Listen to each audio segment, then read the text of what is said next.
அனைவருக்கும் வணக்கம். வலைவலியின் வழியாக அன்பிற்குரியவர்கள் அத்தனை பேரை சந்திப்பது மிக மகிழ்ச்சி. 2 நாட்களுக்கு பிறகு இன்னைக்கு ஒரு புத்தகத்தை மதிப்புரை செய்யலாம் அப்படின்னு இருக்கேன். இன்னைக்கு நான் மதிப்புரை செய்கிற புத்தகத்தினுடைய பெயர் குன்றி மணிகள். இந்த புத்தகத்தினுடைய ஆசிரியர் அன்பிற்கும் மரியாதைக்கும் உரிய சகோதரி, அரசு பள்ளி ஆசிரியர், ஆசிரியர் செல்வ விருதாளர் சகோதரி மு. பத்மா அவர்கள். இந்த வருடம் விருதுநகர் மாவட்ட புத்தக கண்காட்சியில் தன்னுடைய முதல் படைப்பை வெளியிட்டார். அவர் விருதுநகர் மாவட்டத்தை சார்ந்தவராக இருந்தாலும் கூட அவருடைய பூர்வீகம் என்பது நம்முடைய தேனி மாவட்டம் தான்.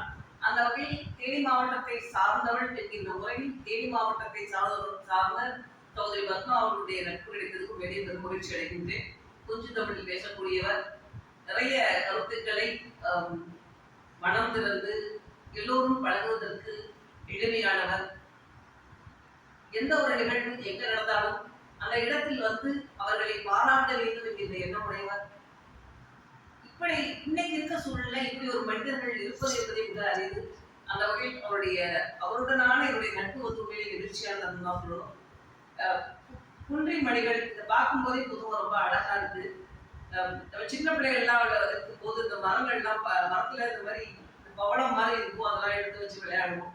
அந்த உணர்வு தான் அந்த அட்டை படத்தை பார்த்ததும் ஞாபகம் வந்தது. இந்த புத்தகத்தை வெளியிட்டிருக்க தமிழின் பதிப்பகம் ராஜபாளையத்துல வெளியிட்டிருக்காங்க. புத்தகத்தினுடைய வெள்ளை 125 ரூபாய். இந்த புத்தகத்திற்கு மதிப்புரை தந்தவர்கள் மதிப்பிற்கும் மரியாதைக்குரிய சகோதரர் முருகேஷ் அவர்கள், இந்து தமிழிசை நாளிதழ், கோ பாரதி மோகன் அவர்கள், சொல்வெளி இலக்கிய மற்றும் குருமானத்தை சார்ந்தவங்க, மற்றும் சகோதரர் கூடல் தாரிக் அவர்கள், தேனி மாவட்டத்தை சார்ந்தவர்கள் அழகான ஒரு புத்தகத்திற்கான உரையை தந்திருக்கிறார்கள். இந்த புத்தகத்தை சீர்த்திக்கவி பாரதிக்கு என்று சொல்லி பாரதியாருக்கு இந்த புத்தகத்தை அர்ப்பணம் செய்திருக்கிறார் சகோதரி பத்மா அவர்கள். ஒரு நீதி கவிதையை நாம எளிதா எழுதிடலாம். அதாவது ஒரு கருத்தை சொல்லணும், ஆனா அப்படியே 10 வரி 15 வரி 20 வரையுடைய வரிசையை எழுதி அந்த ஒரு கருத்தை சொல்வதற்கு 20 வரிகளும் 30 வரிகளும் எழுதி கொண்டிருப்போம். அது ஒரு வகை. ஆனா அந்த ஒரு கருத்தை நச்சுன்னு சொல்லுவாங்கல்ல, அது மாதிரி 2-3 வரிகளில் சொல்றதுதான் குறுங்கத்தை. அது டைப்பு அப்படிங்கிற பெயரெல்லாம் இருக்குது. நீல் கவிதையை கூட நம்ம அப்படியே எழுதிடலாம். ஆனா குறுங்கவிதைகள் 1-2 வரிகளில் ஒரு கருத்தை ஒன்றைங்கிறது ரொம்ப சிரமமான விஷயம் தான்.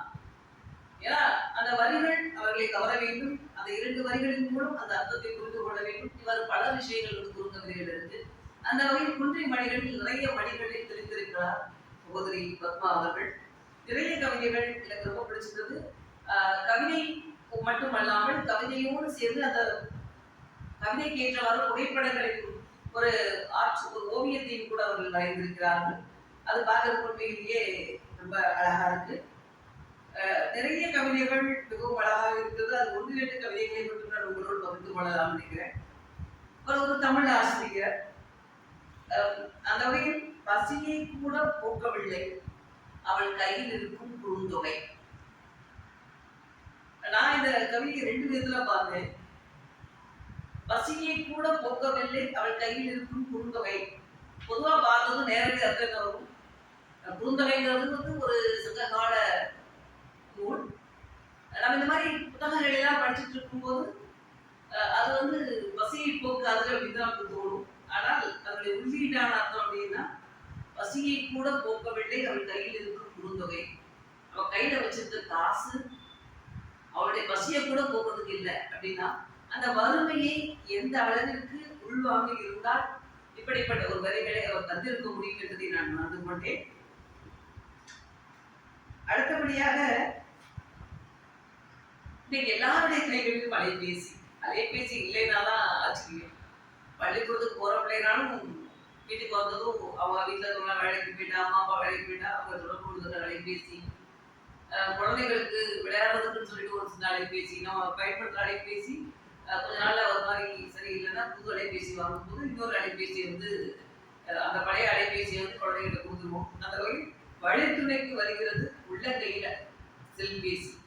வழித்துணைக்கு வருகிறது உள்ளங்கையில் செல்பேசி.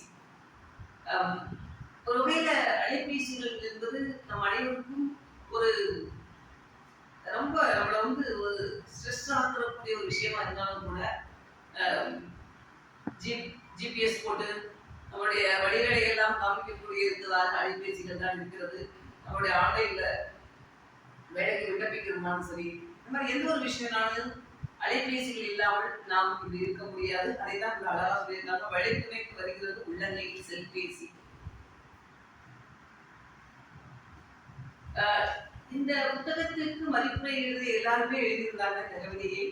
மழை வரும் முன் கூடுதலும் பறவைக்கு தாயின் சாயல். மழை வரும் முன் கூடுதலும் பறவைக்கு தாயின் சாயல். ரொம்ப இதுக்கு நேரடியாக நம்ம எல்லாருமே புரிஞ்சிருக்கோம்.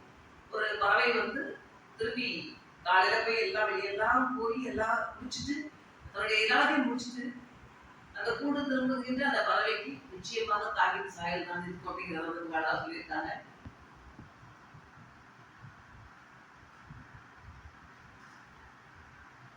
இந்த கவிதை வந்து ஒரு விவசாயியினுடைய கஷ்டத்தை, அந்த உழைப்பை, வியர்வையை சொல்லக்கூடிய ஒரு கவிதையை நான் பார்க்கிறேன். இனிக்கும் கரும்பு தூரில் கரைக்கும் உழவனி வியர்வை. இனிக்கும் கரும்பு தூரில் கரைக்கும் உழவனி வியர்வை. நம்ம கரும்பு ரொம்ப நல்லா இருக்கும், எல்லாம் வேலை இதெல்லாம் சாப்பிடுவோம். ஆனா அந்த அடிக்கரும்பு வந்து ரொம்ப நமக்கு ஒரு மாதிரி கரிக்கும், ரொம்ப ஒரு மாதிரி கரிக்கும். அது வந்து உழவனுடைய வியர்வை என்று அழகாக நம் உழவர்களுடைய மனதை கொடுத்திருக்கிறார். அவர்களை கண்முன் கொண்டு வந்து நிறுத்தியிருக்கிறார். கொஞ்சம் சிறப்பு. இடியோசை கேட்டதும் ஓடி ஒளியும் மின்சாரம். இடியோசை கேட்டதும் ஓடி ஒளியும் மின்சாரம்.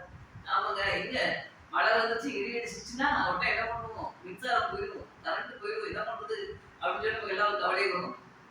நாங்க அடுக்குப்பாடி குடியிருப்புகள்ல இருக்கிறவங்க எல்லாம் மழை பெய்யும் போது இடி அடிச்சிச்சுன்னா அச்சரித்து ஒருக்காக வேகமா போயிருக்கும் அப்படின்னு சொல்லிட்டு நாங்கெல்லாம் ஓடி இருக்கும்.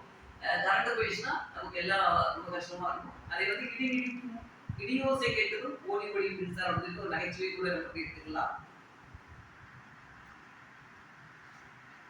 அடுத்து எனக்கு ரொம்ப ரொம்ப பிடிச்ச கவிதை அப்படின்னு சொன்னா இந்த வரிகளை சொல்லலாம். நெருங்கி விடாதை ஒருபோதும் நெருங்க விடாதை தாழ்வு மனப்பான்மை. நெருங்கி விடாதை ஒருபோதும் நெருங்க விடாதை தாழ்வு மனப்பான்மை. இன்னைக்கு எல்லார்கிட்டையும் நம்ம கிட்ட இருக்கு என்ன அப்படின்னா தாழ்வு மனப்பான்மை. அவங்க முன்னாடி நம்ம எப்படி பேசுறது, அவங்களாம் பெரிய ஆளா இருக்காங்க, பணக்காரங்களா இருக்காங்க, அவங்களாம் பெரிய வேலையில இருக்காங்க, நம்மளா என்ன அப்படின்னு சொல்லிட்டு நமக்குள்ள எல்லார்கிட்டையும் ஒரு தாழ்வு மனப்பான்மை இருக்கிறது. அதையெல்லாம் தகர்த்து விட்டு அது பக்கத்துல கூட கொண்டு வராதீங்க அப்படின்னு சொல்றாங்க. உண்மையிலே தாழ்வு மனப்பான்மையை நகர்த்தி விட்டால் நாம் ஒவ்வொருவரும் உயர்ந்த நிலைக்கு போய்கிட்டே இருக்கும் அப்படிங்கிறது தான் உண்மை.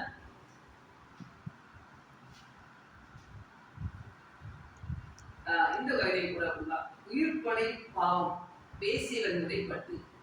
உயிர்ப்படை பாவம் சொல்லிட்டு ஒருத்தவங்க பேசுறாங்க.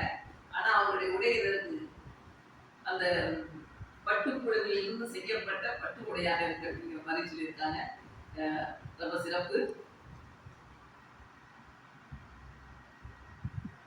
நிறைய குடிகாரர்கள் எல்லாம் குடிக்கிறதுனால அந்த பாவெல்லாம் பார்த்து சிரிப்பாங்க அப்படிங்கிறதுலாம் நிறைய கவிதைகள் சொல்லியிருக்காங்க. இந்த கவிதை கூட கருவறைக்கும் சென்றகள் ஆசி ஊரும் கடவுள் தீண்டத்தகாதவனாய் வெளியில் சிற்பி. ஒரு சிற்பினா வந்து ஒரு அந்த கருவறையில் இருக்கின்ற கடவுளை செதுக்குகிறார். ஆனா அந்த சிற்பி செதுக்கின அந்த கல், அந்த சிலை கருவறைக்குள் சென்றதும் அந்த சிற்பியால் கூட உள்ளே போய் வணங்க முடியாது.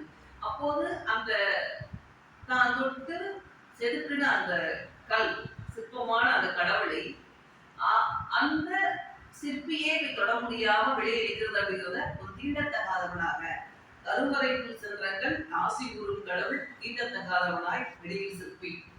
ஒரு சிற்பி கூட கருவறைக்குள் கடவுள் போயிடுச்சு அப்படின்னா அந்த சிற்பியை அந்த கடவுளை வடிச்சவரும் கூட ஒரு தீண்டத்தகாதவனாக அப்படின்னு சொல்லிட்டு அழகா சொல்லியிருக்காங்க. ரொம்ப பிடிச்சவரை. இந்த மாதிரி நிறைய கவிதைகள் மிக அழகாக நேர்த்தியாக முதல் படைப்பிலேயே முத்து முத்தாய் மணிமணியாய் குன்றி மணிகள் என்ற தலைப்போடு இருக்கிறார் சகோதரி பத்மா அவர்கள். அவர்கள் இன்னும் நிறைய படைப்புகள் தர வேண்டும். அதன் மூலம் தமிழுலகுக்கு ஒரு தனி ஆளாக அடையாளம் காண வேண்டும் என்று என்னுடைய மனமார்ந்த வாழ்த்துக்களை தெரிவித்து அனைவரும் இந்த குன்றை மணிகளை வாங்கி படித்தவர் நல்லா பெருமாள் அன்போடு கேட்டுக்கொள்கிறேன். நன்றி.